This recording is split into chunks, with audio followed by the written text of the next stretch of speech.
అదేవిధంగా జిల్లా యంత్రాంగాన్ని నేను విజ్ఞప్తి చేస్తున్నాను. మన నిర్మల్ గుట్టల మీద ఉన్నటువంటి అద్భుతమైనటువంటి అత్యంత సహజ సిద్ధమైనటువంటి ఈ రాయిని మనం కాపాడుకోవాలి, దీన్ని పరిరక్షించుకోవాలి. భావితరాల వాళ్ళు ఈ రాయిని అంటే గత 600 మిలియన్ల సంవత్సరాల నుంచి ఇది సురక్షితంగా ఉంది. ఎందరో మంది గతంలో కూడా ఈ పర్వతం మీదకి ఎక్కి ఈ గుట్టలపైకి ఎక్కి ఈ రాయిని కొట్టి ఆ శబ్ద తరంగాలు విని ఆస్వాదించిన వాళ్ళు, అనుభూతి చెందిన వాళ్ళు. భావితరాలు కూడా చూడాలంటే దీనికి ఒక చక్కటి మార్గాన్ని ఏర్పాటు చేయాలి. అదేవిధంగా క్వారీకి సంబంధించినటువంటి ఎవరైనా ఈ రాళ్లను బ్లాస్టింగ్ చేసే క్రమంలో దీన్ని కూడా ఒకవేళ బ్లాస్టింగ్ చేస్తే నిర్మల్ ప్రాంతానికి చెందినటువంటి ఒక అద్భుతమైన మ్యూజిక్ స్టోన్ను మనం కోల్పోతాం. అందుకే రాష్ట్ర ప్రభుత్వము, టూరిజం డిపార్ట్మెంటు, ఆర్కియాలజీ డిపార్ట్మెంటు అన్ని యంత్రాంగాలు ఒక ప్రణాళిక రచించి ఈ స్టోన్స్ని, ఈ మ్యూజిక్ స్టోన్స్ని, రాగాలు పలికే రాళ్లను కాపాడుకొని ప్రజలు చూడటానికి, సందర్శించడానికి అందుబాటులోకి తీసుకురావాలి.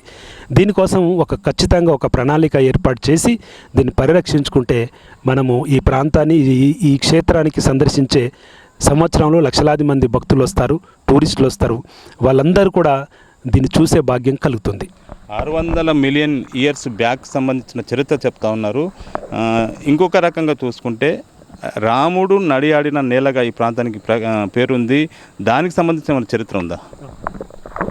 తప్పకుండా. మనకి రామాయణం అనే ఒక గొప్ప ఇతిహాసం ప్రకారము రాముడు 14 సంవత్సరాలు వనవాసం చేస్తాడు. ఆ వనవాసం చేసే క్రమంలో తను గోదావరి పరిక్రమణ చేస్తాడు. గోదావరి నాసిక్ త్రయంబకం వద్ద పుట్టినటువంటి గోదావరి అంతర్వేది వద్ద బంగాళాఖాతంలో కలుస్తుంది.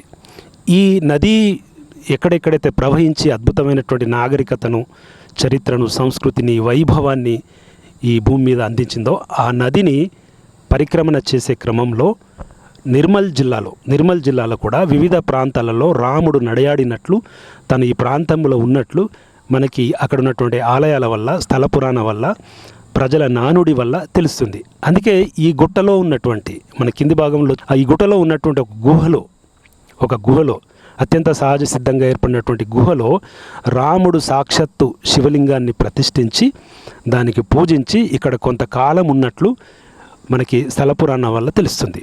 అందుకే రాముడు నడయాడిన క్షేత్రంగా బాసిలడం వల్లనే దీన్ని రామన్న గండి అని కూడా పిలుస్తారు.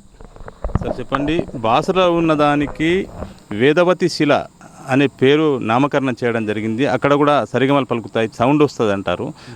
ఇక్కడ నిర్మల్లో 2 చోట్ల ఉన్నాయి. వీటికి మనం నామకరణం చేస్తే ఎట్లా ఉంటుంది? దీన్ని రాబో తరాలకు చూపించాలంటే ఏం చేయాల్సి ఉంటుంది? తప్పకుండా.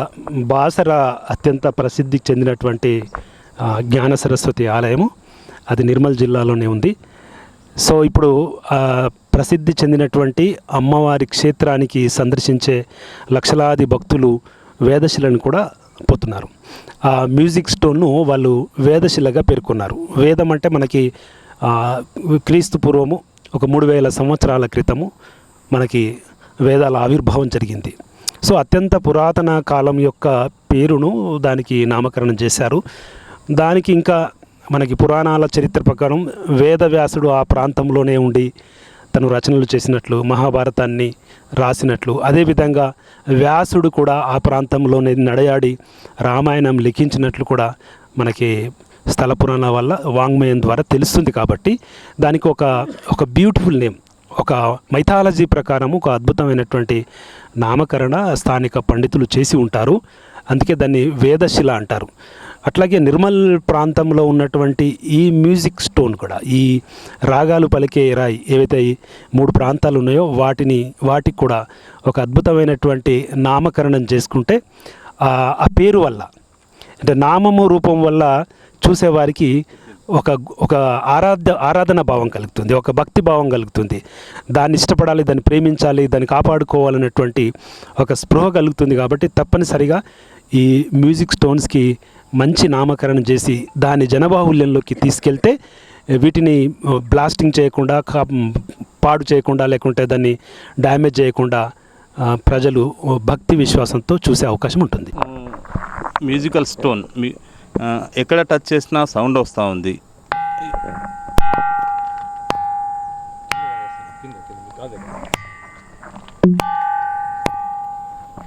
సరిగమలు పలుకుతోంది. మామూలు స్టోన్కు ఈ సౌండ్ రావట్లేదు. సో చెప్పడానికి చూడడానికి ఇది వింతగా ఉన్నప్పటికీ కూడా ఇది నిజం. మిగతా రాయికి ఈ రాయికి ఏం డిఫరెన్స్ ఉంటుందండి? అసలు దీంట్లోనేమో సౌండ్ వస్తుంది, దీనికి కొంత డిఫరెంట్గా వస్తుంది. మనం ఈ రాళ్ళను చూస్తే అన్ని రాళ్ళు ఒకే రకంగా కనబడతాయి. మనము ఎందుకు ఈ రాయి విభిన్నంగా స్వరాలు పలుకుతుందనే ఒక ప్రశ్న ప్రతి ఒక్కరికి ఉదయిస్తుంది. ఇదేమన్నా మహిమాన్వితమైనటువంటి రాయ, లేకపోతే ఆకాశం నుంచి దేవతలు ప్రత్యేకంగా దీన్ని భూమి మీదకి విసిరేసినారా అనేటువంటి కొన్ని ప్రశ్నలు ఉదయిస్తాయి సామాన్యులకు. కానీ భూభౌతిక శాస్త్రం ప్రకారం చెప్పాలంటే అన్ని రాళ్ళు ఏకకాలంలో ఏర్పడినవే. అన్ని రాళ్ళు కూడా ఒకే సమయంలో అగ్నిపర్వతాలు సంభవించినప్పుడు చిక్కని లావా ద్రోవం ద్వారా ఏర్పడినటువంటి రాళ్ళే ఇవి. కాకపోతే ఈ రాయి ఎందుకు రాగాలు పలుకుతుంది అనేది ప్రతి ఒక్కరికి వచ్చే ఒక ప్రశ్న. ఈ రాళ్ళల్లో ఉండే ఒక రాళ్ళల్లో ఏముంటాయి? ఇందులో సిలికాన్ ఉంటుంది, ఐరన్ ఉంటుంది, ఫెరిక్ ఆక్సైడ్ ఉంటుంది. ఈ అణువుల నిర్మాణంతో ఈ రాళ్ళు ఏర్పడతాయి. ఈ స్వరాలు పలికే రాయి దీన్ని ఎట్లా చూడాలి, ప్రజలు ఎట్లా చూడాలి, ప్రభుత్వం ఎట్లా చూడాలనేటువంటి ఒక అంశము ఇవాళ చర్చ జరుగుతుంది. నేను ఒక చరిత్ర పరిశోధకుడుగా దీన్ని వెలుగులోకి తెచ్చినటువంటి వ్యక్తిగా నేను ప్రభుత్వాన్ని, ప్రజల్ని మళ్ళా నేను విజ్ఞప్తి చేస్తున్నాను. ఇది ఒక జియో స్పాట్గా ఏర్పాటు చేయాలి. భవిష్యత్ తరాల వాళ్ళు ఈ ప్రాకృతిక సంపద ఏదైతే ఉందో, ఈ రాక్స్ సంపద అయితే ఉందో, దీన్ని భవిష్యత్ తరాలకు అందజేయాలంటే ఈ ప్రాంతాన్ని ఇతరులు నిషేధిత ప్రాంతంగా ఏర్పాటు చేయాలి. అదేవిధంగా ఈ రాయిని సందర్శించేటట్లు కూడా ఏర్పాటు చేయాలి. సో ప్రభుత్వం వెంటనే ఈ తెలంగాణలోని నిర్మల్ జిల్లాలో ఉన్నటువంటి ఈ మ్యూజికల్ స్టోన్స్ని కాపాడేందుకు వెంటనే ఒక ప్రణాళిక తయారు చేసి వీటి చుట్టూ ఫెన్సింగ్ ఏర్పాటు చేసి దీనిపైకి ఎవరు కూడా బ్లాస్టింగ్ చేయడానికి లేదా ఏదైనా క్వారీ కోసం రాకుండా నిషేధాజ్ఞలు జారీ చేసి అక్కడక్కడ బోర్డులు ఏర్పాటు చేసి కేవలం ఈ స్టోన్ను, ఈ అద్భుతమైనటువంటి శిలను చూడడానికి వచ్చే సందర్శకులకు మాత్రమే అనుమతించి దీన్ని కాపాడుకోవాల్సినటువంటి బాధ్యత ప్రభుత్వం మీద ఉంది, ప్రజల మీద ఉంది, పర్యావరణవేత్తల మీద ఉంది, యావత్ సొసైటీ మీద ఉందని నేను భావిస్తున్నాను. వీటిపై ఇంకా పరిశోధనలు జరగాలి. ఇలాంటి చాలా చోట్ల కూడా తెలంగాణ రాష్ట్రంలోని రాతి కొండలు ఎక్కడున్నాయో వాటిపై కూడా పరిశోధనలు జరగాలి. ఇలాంటి వాటిపై